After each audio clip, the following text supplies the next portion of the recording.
Welcome to the Blue Watch, your backstage pass to the lives of frontline officers and the leadership steering the way. I'm Chris Casto. Joining us today is former Gladstone, Missouri Police Sergeant Jess Flores. After working a career as an officer both in Gladstone and Kansas City, she formed Next Shift, helping officers transition to life after policing. Jess, thank you so much for joining us today. Thank you so much for having me. I appreciate it. Pleasure's all mine. Now, let's start with your journey in policing. What's your background and how did it lead you to starting Next Shift? I will try to give you the most condensed version as possible. So, when I graduated high school, I went to college because that's what you were supposed to do. I went for biology because the show CSI was very popular then, and I thought being a detective meant I had to go work in a lab and carry a gun and get to solve crimes that way. It was always my goal to be a detective and be a voice for the victims or those who couldn't speak for themselves. So I went to school for that. Clearly, I didn't have a great guidance counselor who could steer me the right direction in high school, which was a very small country bumpkin school in the country, small suburb Kansas City area. And then I went to the big inner city of Kansas City, which was quite a shock, not only for college, but I did my first ride along with Kansas City, Missouri at 18 years old. And I never thought I wanted to be a street cop until I did that ride along. And then I was like, holy crap, this is freaking awesome. And so obviously I then knew like this is a step. You have to do this part, and then you get to be the detective that you want to be. So I spent a couple years going through school just because I wasn't old enough to join the police department. I did the Citizen Police Academy. I mean, when I say I was all in, I was all in. Citizen Police Academy, like multiple ride-alongs, get myself in the environment as much as I could. I turned 21, and within a month of that, I was starting the police academy. So just a young little fresh-faced baby who literally stood up in front of my academy class and said, "I'm super excited to be here on our first day." I still get shit for that comment, but it's fine Hey, 18 years later. I still give my commander shit. My commander right now, he turned 21 in the academy and like he got his gun in the academy. It was hilarious. So we still give him shit for that, being the baby of the group. We had a couple of those 20-year-olds who turned 21 and it was crazy. And to think back, I'm like, holy crap. But it also happened the way it was supposed to for a reason. You know, I get to hear stories now of people who joined later and people who joined at 21. And I do think there are some differences depending on when you join and how your career goes and how you exit. But hindsight's 2020. So I wouldn't have done it any other way. I thought it was great. I started then, had a very interesting 4 years or so that really kind of ended with me being shot at Halloween of '09. And with my first year, we had 7 officers shot, one being a good friend of mine. Like there's a whole thing. And if you listen to my podcast, you'll hear my story, like that whole in-depth thing. But getting shot at and realizing that my department didn't have my back just as much as the community didn't have my back, it was just one of those. I'm only like 24, 25 years old, and why am I doing this? If I'm not able to make the difference that I thought I was going to make in this job, and now I know that my department's not going to have my back when bad things happen, what am I doing? So I stuck it out another 6 or 7, 8 months, and then I was like, yeah, I'm just done. Like I'm good. Again, 4 years, inner city, midnights, worst part of the city. It's going to wear on anybody. And back in 2000, that was 2010, we weren't talking about mental health. You weren't allowed to bring it up. You weren't allowed to talk about it, especially as a female. If you want to talk about being seen as weak, that would have been a time where if you said anything, you were going to be the weakling. Um, so I got out. I thought, how else can I change the world? How else can I speak for other people? I went to CNA school to see if nursing was maybe going to be a route. After training in a nursing home, working on an oncology floor at a hospital, the answer was a resounding absolutely not. This is not what you were meant to be doing. And that calling was still on my heart to be a cop. Like it was still very, very present. And so I went to Gladstone, surrounded completely by Kansas City. It's only 9 square miles, very small community. I grew up in the area, so I was familiar with it. It was an easy transition because all of the roads were the exact same as Kansas City's roads. It was literally Kansas City, but nicer, if you will. So I went there and I was very upfront. Hey, chief, like in my interview, I've been patrol. I know how to do that. I know I have to do it here, but like detective is my goal. That's what I want, blah, blah, blah. I did patrol for about a year and a half and then put in for detective, got detective, loved it, but also realized I didn't love being a general detective. Like I wanted the crimes against people. I wanted to speak for the people who couldn't speak or wouldn't speak for whatever reason. Some changes in leadership came in that just absolutely destroyed our unit. All six of us bounced, whether it was off of the department, promoted, task force somewhere else. It was very clear that this person did not belong in that unit, having never done that job. And so it was kind of right around then that I decided, shoot, with all my inner city experience and then the detective experience I have now, like I could be that leader that I'm not seeing here.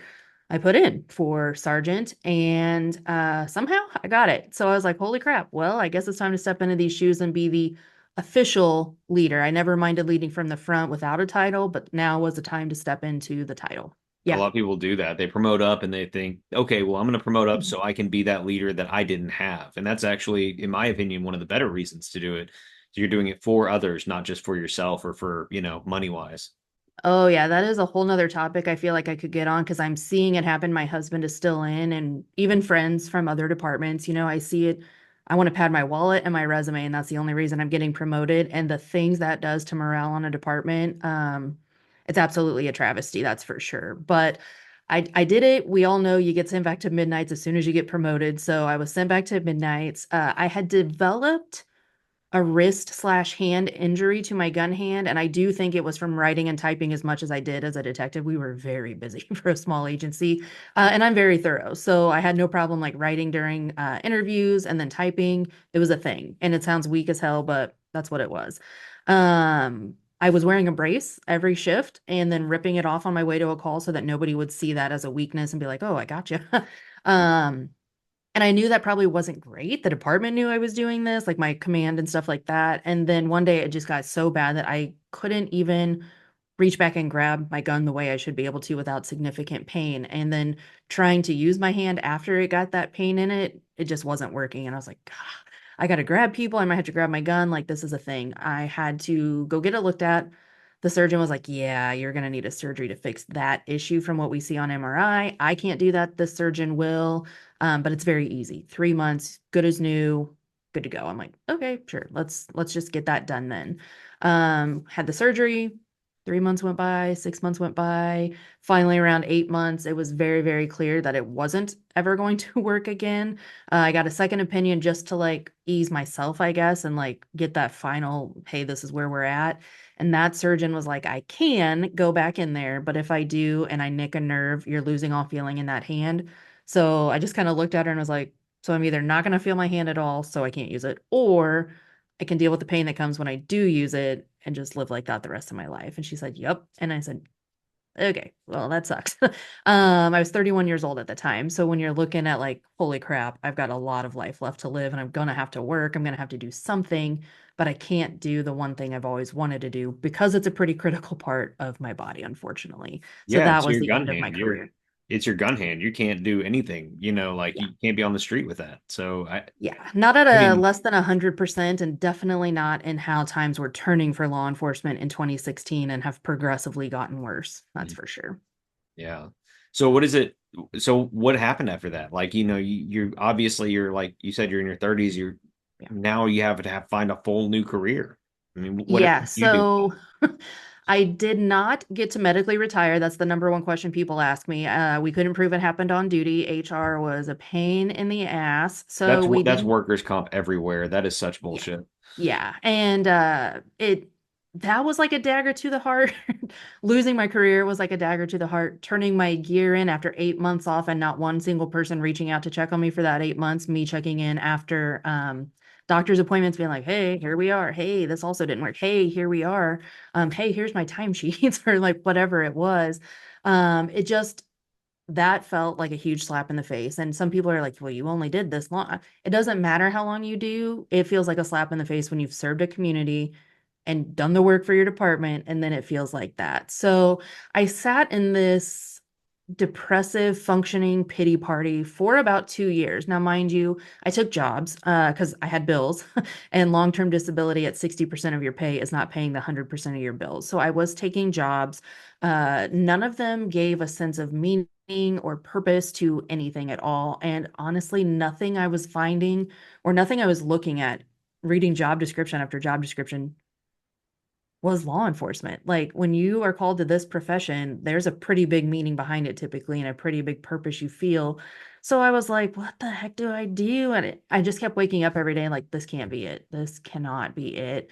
2 years in, I finally raised my hand for help in an unconventional sense. I did not go to therapy through any of this. And I guess I just thought gritting through it was going to be ideal. And it was not, but I wouldn't be here today if it didn't work out the way it did. So I reached out to a stranger who had been doing fitness programs for the 2 years I had watched her. She changed her life, she changed other people's lives. And I was like, must be nice. And every excuse in the book as to why I could not do what they were doing. And then finally, 2 years later, I was like, screw it. Like, what do I have to lose? Like, why not just try and see what they're doing and see if it works for me too? And 90 days later, I was a completely different human being. I had a different mind, I had a different body. I was like, holy crap. And one of the things I did to help hold myself extra accountable to the group she let me into, the accountability group, was share my journey on social media. And as a former cop, getting on social media and sharing your life, not easy by any means. But when I tell you that was probably one of the most therapeutic things I've ever done for myself, including going to therapy back in the day, it was incredibly therapeutic. When you share bits and pieces of a story and people start saying, oh my gosh, me too, or oh, I didn't realize about you like that, or oh, if she can do it, why can't I? Like developing that mindset like I had and just bringing people along for a journey. That was my first taste of coaching, if you will. And it was my first taste of serving a community, but in a different way. And it was so refreshing because these were people that truly actually wanted help. And that was a different like dynamic that I wasn't used to.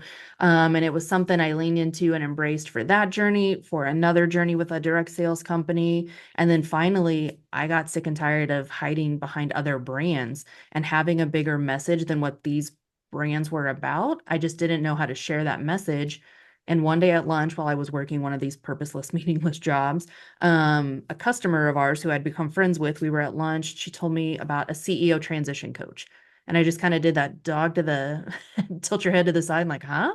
And she told me this person helped people who were CEOs not be a CEO anymore, how to transition back into civilian life and how to transition back into family life and how to not be in the boardroom all the time and have that mindset and that attitude. And I was like, holy crap, I can help ex cops because when I got out 8 years ago, there were zero resources. I mean, zilch. You could Google it and there were no books popping up. There were no podcasts popping up. That wasn't even a thing, I don't think. There was nothing popping up to tell you or teach you what the heck you do after law enforcement, how you translate what the heck you did to a civilian role or anything like that. And I was like, holy crap, I can be that person or that resource I didn't have, almost tying back to be that leader you wanted and didn't have. It's the same thing over here. And so I raced home from work that day. I couldn't even contain it. I came up with a list of words and finally came together with next shift. I was like, oh my God, I think that's perfect.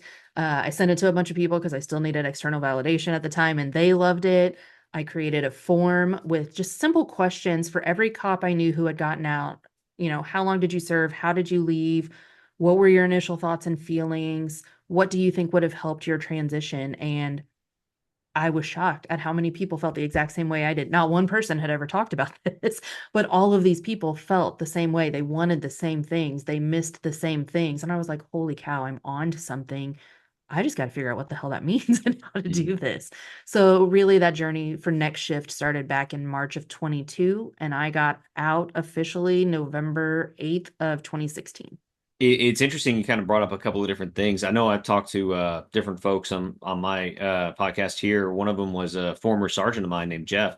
And what he told me was like it was this when the door shut behind you and then you don't have an access card to get in, you don't have access to the people that you've worked around. And you said it the same way is that when you're on injury, it's like you're on a silo to yourself. There's nobody around, nobody calls to check on you. So after that long of a period, and then just to be out of your job, that's terrible and terrifying. I'm Yeah. sure for anybody leaving that job.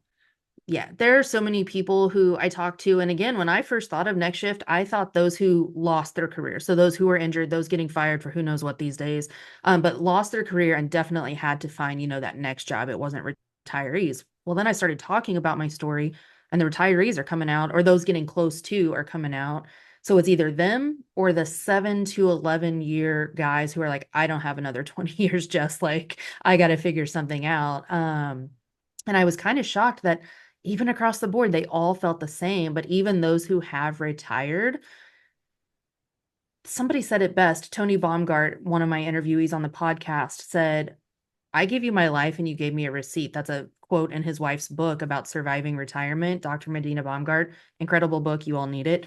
But that is how he felt. And every guest I have interviewed, I don't think there's been one that had like a positive last day experience.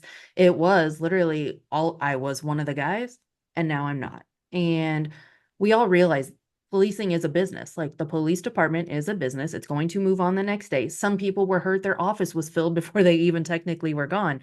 Some people, somebody said it best on that form I created. I'm no longer a cop, but I'm so much more than a regular civilian. And I think that sums it up so well because not that we're above anybody, but we do have this certain like way we do things and see things and would act more than likely if something presented itself. So it's a very odd dynamic to get used to and then to learn to let that guard down. And I don't have to be on all the time. And I can be a normal person. And I don't have to worry about what's going on in that house over there. And I don't have to see, all these things that we're so used to keying in on. We don't have to do that. We don't have to be like that. And that is a weird thing, especially if you don't give yourself time to process it at all.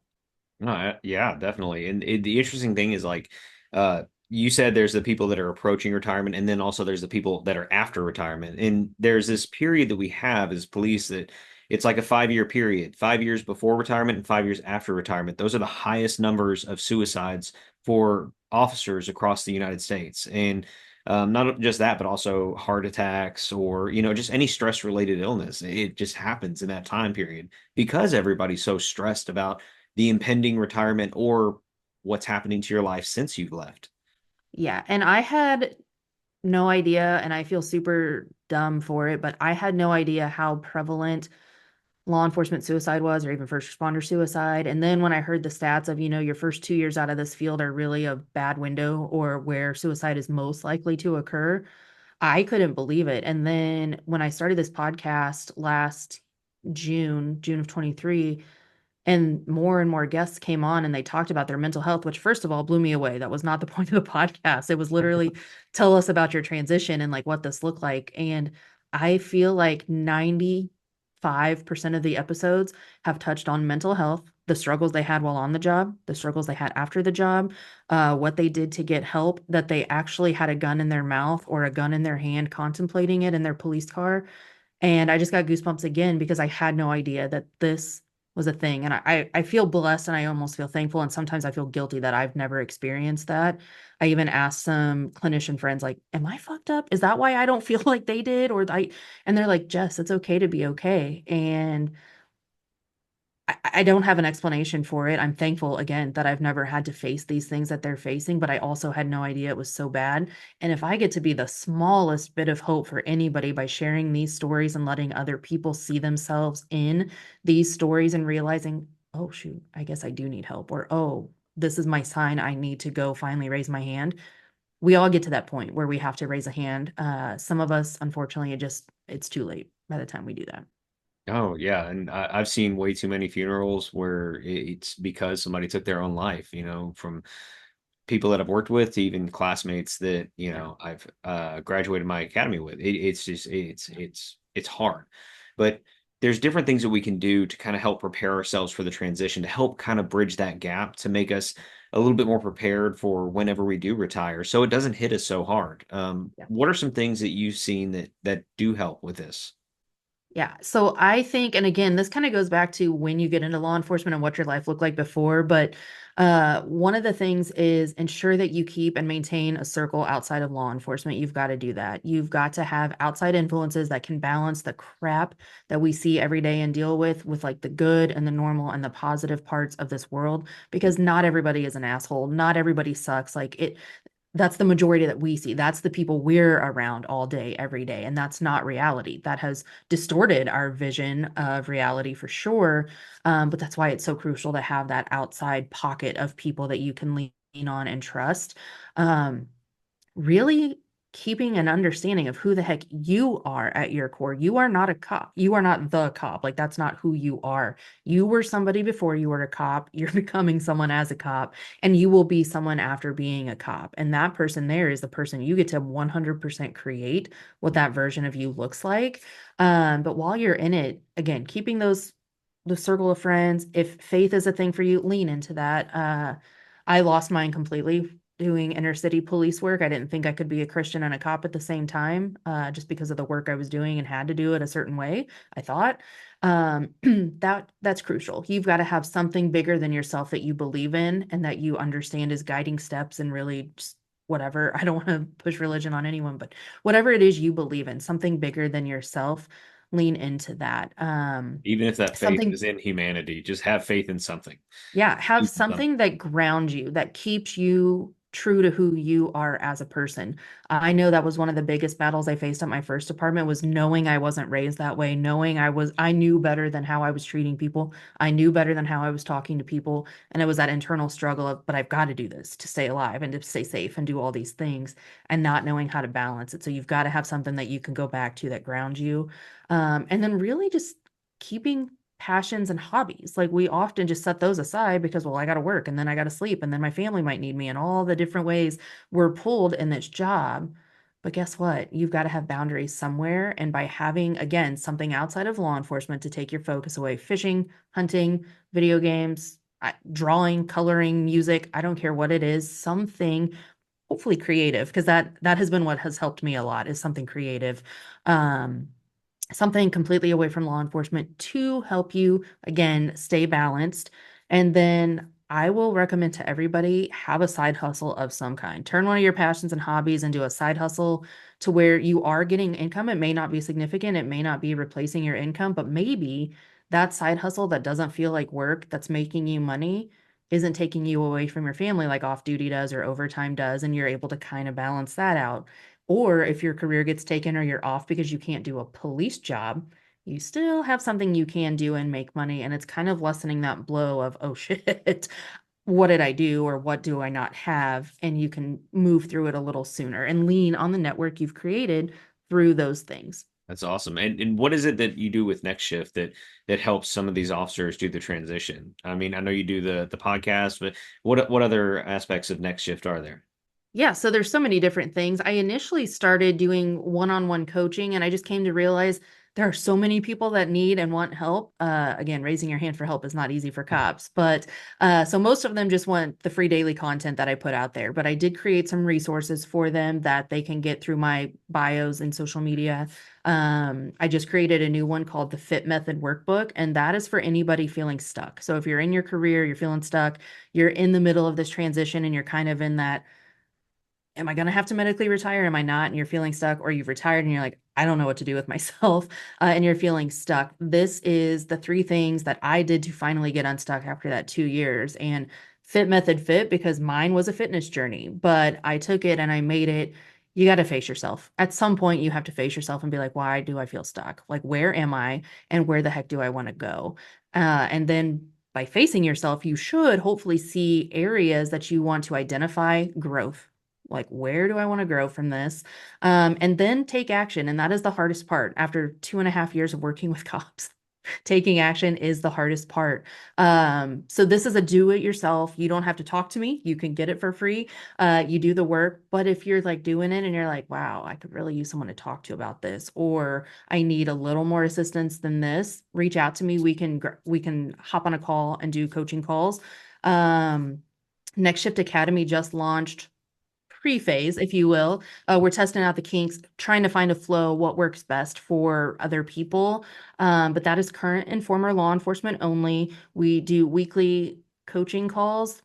Learning they hate the word coaching. So shift sessions is now the call that we have every week. We do power hours every other Saturday, where all that work that you couldn't get done for yourself throughout the week, you have a focused hour that you know is there. You bring it. We're all on the call. If you need help, you just ask a question and we help you through it. Debrief is one of my favorite calls. It's not one of, it is my favorite call of the month, and that is usually the last Thursday of each month. We hop on a Zoom, current former law enforcement only. We go around the room, we introduce ourselves, where we are or who we are, where we're from, what brought us to debrief, and then really what we're facing, whether it's good or bad or whatever. And then the conversations just kind of go wherever they go. And we're usually on that call for about an hour and a half to 2 hours without even trying. Every month it just gets bigger and bigger with the people coming on. And I have been blown away, one, by the people coming. It's mostly men. It's mostly guys who have either retired or are close to retirement. Some younger guys that are in that 7 to 11 year range and like, Jess, I don't know what to do. Very few females. I would love to get some more females on the call, but it is what it is. But everybody's been on camera. Everybody has been willing to share. And there hasn't been a person on that call who's looked around the room and been like, yeah, I totally thought I was alone until I heard all of you say that. And wow, like I had no idea this was a thing. And it's been eye-opening, and it is one of the most humbling things that I've ever done. Yeah, and I have to say, I think that in the time that I've been in law enforcement, I've been here for 18 years now, I've seen that transition to where it's more of people are more in tune with their feelings, are more able to speak up and say, as far as mental health, yeah, I need help, or raise their Yeah. hand, like you were saying. And I think that's great. And especially hearing about your sessions in the debrief where, Yeah. people are able to speak up and they're not afraid to talk about it. That's awesome. Yeah. Um, I think that that's a testament to the change that is happening within the field, not just, in any one department, but across the board. I think it's really great. Absolutely. I have learned over the years that creating small, safe places for people, whether it was some of the women in some of my direct sales stuff or a fitness accountability group or now this debrief, there's something that just breaks down the barriers when you have a small, focused group of people, like-minded, who feel safe around each other, especially once they hear other people talk. It really does wonders. And I think again, having the screen because it's a virtual thing does help as well. It's almost like a barrier, even though everybody has been on camera to share it feels like a safety net almost. And it's been, again, one of the best things. And having the mix of current and former cops on the call, because almost everyone that's transitioned, man, they've had these wake up calls that I've had. We've all changed into a different version, a better version of ourselves. And we are able to say, see, look, there is life after law enforcement, and it can be really freaking good if you make it that way. But it's up to you to make it that way. Oh yeah, I mean it's like a big group therapy, but everybody has been through some of the same shit, so they all understand where you're coming from. So Yes, very much I'm so. sure it helps a lot. Now, you talked about how you left the careers with the medical and everything. People leave this career for a lot of reasons. Sometimes it's just retirement at the end of the road. Some people rage quit. I've seen that Knee-jerk more. reactions in law enforcement? Oh, No. no, never. Yeah, we see that a lot. Some people have other career opportunities. Maybe they decided to go be a chief somewhere in a smaller department. But a lot of people I've seen lately is more fatigue and burnout. What have you seen at Next Shift? Like, is a reason why people are leaving now? So it's kind of a mix, definitely burnout for sure. And again, just until recent years did we ever start even paying attention to that word or caring about that word or mental health. And this whole new wave, again, so many of us looked at these little kids as weaklings, like how dare they, blah, blah, blah. And then again, the more you're out and the more you can self-reflect and be like, ooh, maybe I'm just jealous because I didn't have that. And I'm now projecting that insecurity onto them or that anger that they're getting this, or they're willing to say, hey, I'm not good here, or hey, I need help. That's just, it's a new wave. And I'm glad that these kids are coming out here and they're acting like this. It definitely helps. But burnout is one of them. Through the podcast, I have learned so many people. It was either, again, I guess mental health is that, but their families. People are choosing their families over this career for the first time in ever that I can remember. And I was blown away at the number of men I've had on the podcast who share that it wasn't even an ultimatum. It was my family or this career. And, there was a difference in some of them. It was, um, they were still a little jealous and still a little upset. They felt like they were giving up their dream, but they understood the bigger picture. And one thing that I talk to everybody about is this career is going to end. At some point, it will end. So you have to have that there's an end in mind and what matters most to you. What matters? Who's going to be there when this career is over? Who do you want there? I should say, because so many of us screw it up, and the people we think are going to be there when it's over aren't there because we were such a jackass throughout our career. Um, so really getting real with yourself and having these conversations, but burnout is huge. And I remember looking back around every 4 year mark, I really felt the burnout of this career and like what it was. And I couldn't pinpoint a specific thing. It just happened to be when I look at my career about every 4 years that was when like, oh, so whether that means you need to start looking at a different, not a different department, but a different spot in your department. Do you need to get off patrol? Do you need to get out of the detective unit? Do you need to stop working ICAC cases? Do you need to do different kinds of cases? Do you need to go to traffic? Whatever it is, do you need to just change your scenery a little bit? Maybe that's it. Do you need to finally set boundaries and not work all the overtime and all the off duty and all the things and maybe focus on your family in this season? Um, And that's do easier you? for larger departments too. If you think For about sure. moving around, you worked in, Kansas City and then also a smaller department within surrounded by Kansas City. Yeah. So it's easier to transition, like to move to different units in a bigger department because they have more units. Yeah. And even when you're in the small unit or the small departments, yeah, there might not be a lot of movement, but maybe that's just a sign. And maybe you do need to leave that department. And some people will be like, Jessica, stop telling people to leave my department. But no, like you get one life to live, and it is up to you to make the most of it. And again, when you leave, your department's going to not think twice about it. They're going to be like, see ya.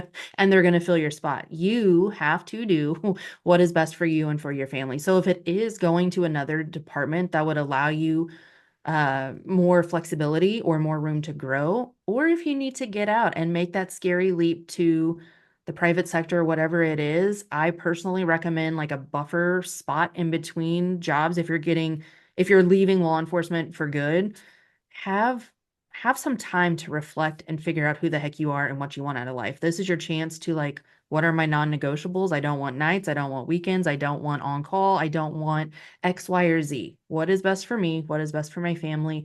What opportunities are out there that are going to give me that? I am seeing a ton of people try to flock to places like Flock or Axon or any of these law enforcement adjacent companies, which I think is great. And for those companies, especially, like you need cops in there or ex-cops to really sell your stuff, especially if they've used the product. Talk about like best salesman you're going to have, or even like customer success reps and things like that. People who have used the product, people who know firsthand how they work and how they don't work, or how to help you make it better for the people actually using them. Genius. And those people don't seem to have as rough of a transition out because you're dealing with cops all day, every day, still within your corporate setting. Some people who are officers and they started early on in life, they get to that time when you can retire at like 25, 30 years, and they realize, man, all I know is being a cop. There's nothing else. What do I do after retirement? But the truth is that those skills that we build, they easily transfer to other careers. I know you've written about it, so tell me a little bit about the transferable law enforcement skills that you can use in other jobs. Yeah, like you said, there are so many, and you just have to reflect back. I find this often is, unfortunately, the cops don't want to do the work. Well, it is a very reflective time. You have to do the work. You have to look backwards. And one exercise I love to have people do is create a timeline from start of their career to where they are right now. If it's the end, it's the end. And then just do little tick marks of, okay, started the academy, graduated FTO, did this, moved to this unit, got this promotion, put all those major ticks on that line. And then, okay, well, what about each of those jobs or spots that I was in did I like the most? What skills did I have to utilize in order to make it through each of those or to those different tick marks? So by the time you get it on paper and you're looking at it, you're like, oh, well, shit, I really did have a lot here that I've done. And then when you look at it, you're like, oh, well, that instance, who helped me get there? Or who in the community, how did I do that? What problem solving skills did I use? What negotiation skills did I use? Anybody that has talked somebody into handcuffs or down off a ledge or whatever it is, you have negotiation, you have sales skills. If you talked a confession out of somebody that should have never admitted to what they did, you have sales skills. You clearly sold something to these people to get them to give you what you wanted. Um, Communication skills, oral and written communication skills. We all have them. We have to have them. It's absolutely crazy how little credit we give ourselves for the things we do every day, and we just don't even think about it as a skill. But when you're looking out there, and LinkedIn is, I wish I got paid by them every time I use their name because I use it a lot. But you can go in there and you can put skills in the search bar, certain skills that you have, and just see what pops up. You can do it in Google as well.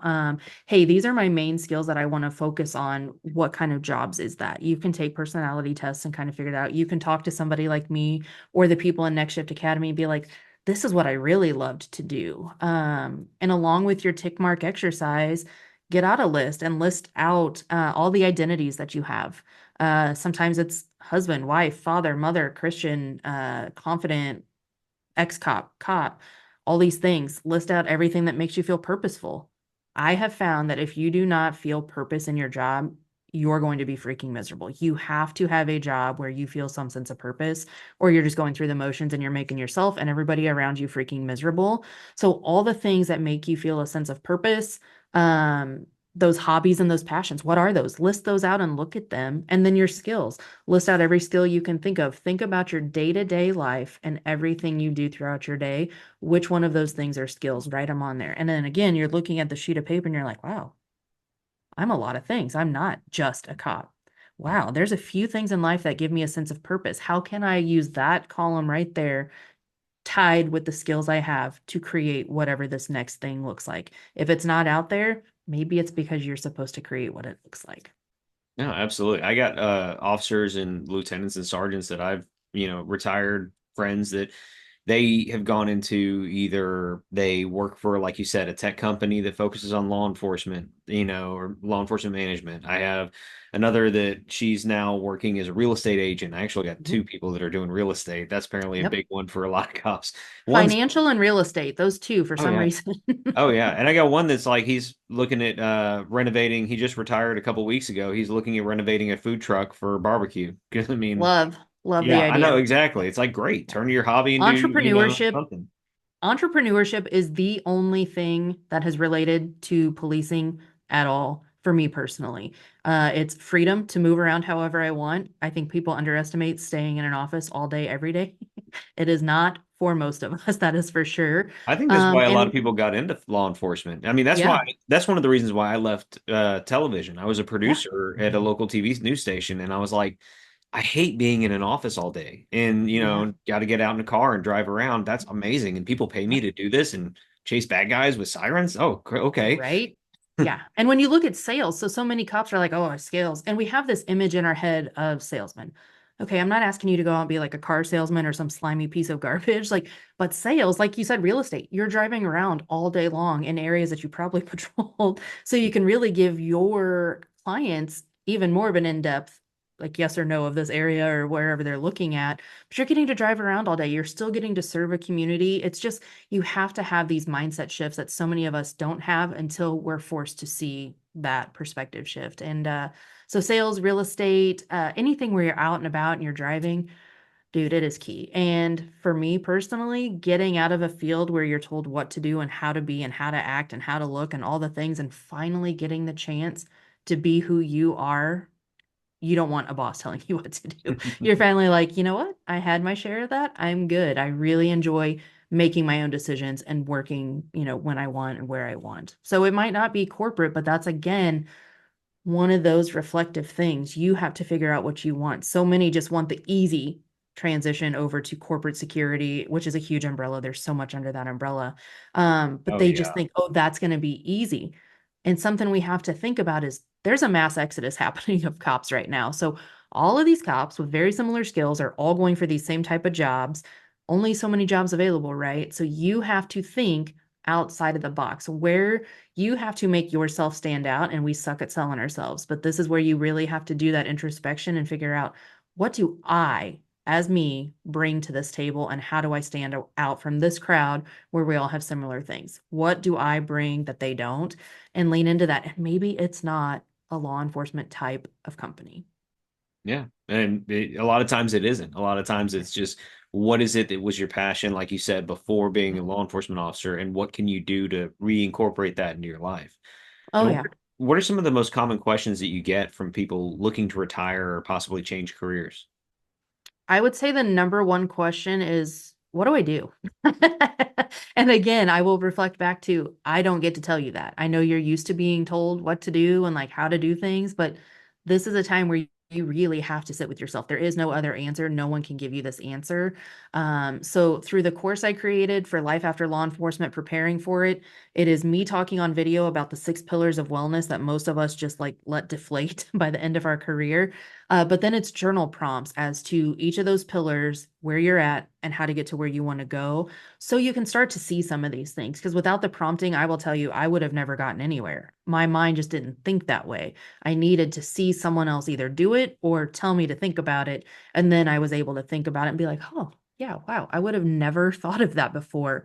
Listening to the podcast and just hearing where other people are going and seeing what's available, getting on LinkedIn. Number one thing, you've got to have a LinkedIn profile. You have to have that, and I can help you with that. But get on there and just say, I think I want to be X. Put that in the search bar. See the people that pop up, see the companies that pop up, see the jobs. Start reading the job descriptions and seeing like what about it is with those jobs that you really like. Click on the people, see what they did before that. Were they a cop before? Reach out and talk to those people. Hey, man, I saw you were a cop. I see you're here now. Like, how did you do that? Every cop on LinkedIn that used to be a cop, I should say, is so helpful. Every single one of them is so willing to have a conversation, hop on a call, text you, whatever it is, and just help you navigate because this wasn't always a thing. And we all understand how freaking difficult it can be to figure out what the heck do I do next. Yeah, and that's the biggest question is like, what is it coming up next? What's going to happen with me? And let me ask you this, and this just to kind of wrap things up is what is the one thing that one bit of advice that you wish you had back when you transitioned to your next shift? That one thing that we should all be able to take with us. It sounds cliche, but I mean, like, the main thought I had then was, I'm just a cop. Like it is. And that's the number one thing I hear from people. This is all I know. Like you said, most of us did this from a very young age through however old we make it to. And so many of us just get trapped in making it our identity. But I need you to realize that you're so much more than that. When I initially got out, I kept looking for those law enforcement adjacent type jobs. And it was clear, it is clear now that that was not the path I was supposed to be taking. Somebody bigger than me was like, yo, trying to steer you away from here. And I wasn't listening. When I started finally seeing, like, oh, okay, let me go this way then, I finally started unraveling different bits and pieces. And so many times, to tie with that, I guess, the next thing doesn't have to be the thing. We get into this career most of the time looking at retirement. Like we sign the papers and we're like retirement. Like it's just, it's all planned out and it's ready to go. Life is unpredictable. Life is always going to throw curveballs. It's great to have goals, but being adaptable to how you get to them. So, like me, I've had a lot of jobs in between getting out of law enforcement and where I am today. And some people are like, oh my God, that's terrifying, or I could never do that. I need the it thing. Okay, well, you're also the one staying unemployed for a whole lot of time because the it thing isn't popping up. You have to take something and learn something about yourself. All of those jobs did teach me something about either myself or what I did not want to do or would not settle for. Again, this is your chance to create the life you want to live. And so realizing you're more than just a cop and that the next thing might not be the thing are two of the biggest pieces of advice I can give people. That's awesome. That's awesome. Well, thank you so much, Jess, for being here. And everyone, thank you for joining us today on The Blue Watch. Please share and subscribe for more leadership insights from the front line and check out our website at thebluewatch.com. Until next time, stay safe, everyone.